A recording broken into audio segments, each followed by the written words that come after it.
Welcome to another episode of Tech Talk with Suits, and I am your host, Suits. And if you wonder why I'm wearing Wolverine claws, other than the fact that they're really cool, it's because Twitch got hacked.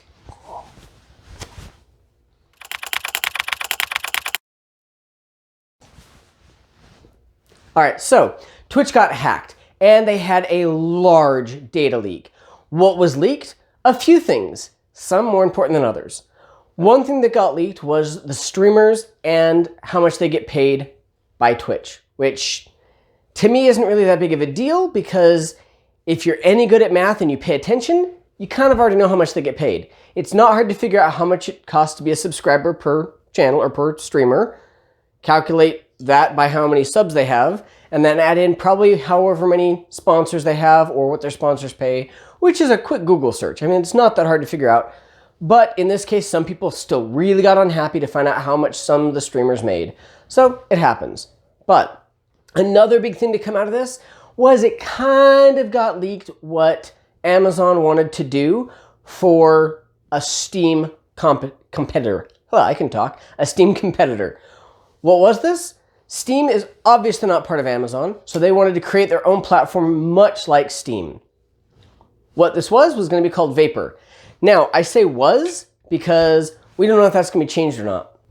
The reason I say we don't know if it's going to be changed is because since it got leaked, Amazon might choose to change its name or change features on it or just not put it out there at all. We don't know. We'll find out. However, it did look like it had a whole bunch of the same features as Steam. They just wanted to be a competitor, like every company wants to be nowadays. So that's the second big thing that came out of it. The third and probably biggest thing that came out of this hack was Twitch's source code.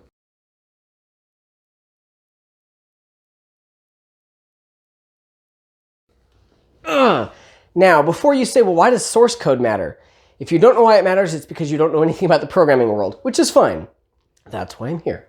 So their source program their source code is basically showing people, here's how we created it, here's what's going on with it, here's all the behind the scenes things. The hard part is that means whoever can use the code is now able to take it, not only possibly create their own offshoots, which I doubt will happen, but it makes Twitch a lot more vulnerable. It's basically like taking the combination to all the locks around your house and just handing them out and saying, hey, here's the combinations.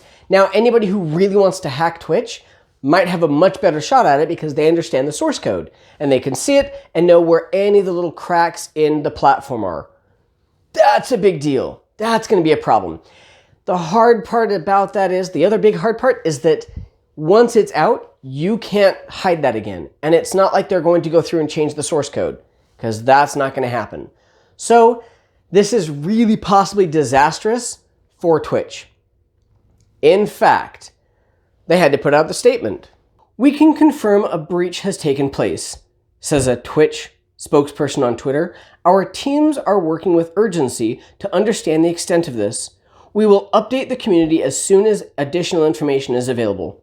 Now, that's not all that happened. They also had to release several other updates on this, such as, there's no indication that login credentials have been exposed, and that full credit card numbers were not exposed.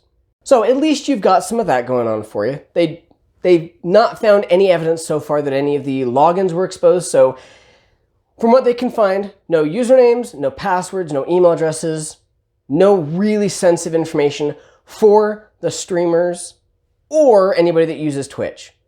So it seems like on this one, the users didn't get hurt at all, other than finding out how much some of the people make. Their information wasn't divulged, but Twitch is what took the hard hit. They're the ones that are going to have a tough time of this. How did this happen? And you might be thinking, okay, some really high-grade hackers got in there and they were able to log into the system and pull out this information. By the way, how much information? About 125 gigabytes worth. So, how did this come about? What did these dastardly hackers do? Well, they tell us. Due to an error in a Twitch server configuration change that was subsequently accessed by a malicious third party. So what does all that mean? It means that somebody at Twitch decided to make some changes on the server, didn't do the changes properly, and it allowed somebody with malicious intent to get into it, grab the information, and get out. Yeah, that's a biggie. So it's not like somebody did this high and mighty hack. Somebody on the inside did something wrong, probably didn't realize the settings, and somebody else came in and, ooh, this is open, and took the information. Hacking isn't always the hardest thing to do. Sometimes it's the company that's their own worst enemy. We'll see. Unless it was an inside job. Just a thought, but I don't know. And that is where the Twitch news has ended for us so far. We don't have any additional information. This only happened a few days ago, but Twitch was hacked. They had their source code revealed, which is not good for them at all. They had their streamers' payouts revealed, which was already kind of known for most part. But they also had their new competition for Steam come out, which was going to be called Vapor. We'll see if that ends up coming out or not. But I love to bring you guys the latest hacking news, and that's it. So, this is another episode of Tech Talk with Suits, and I'm your host, Suits, and I'm signing out.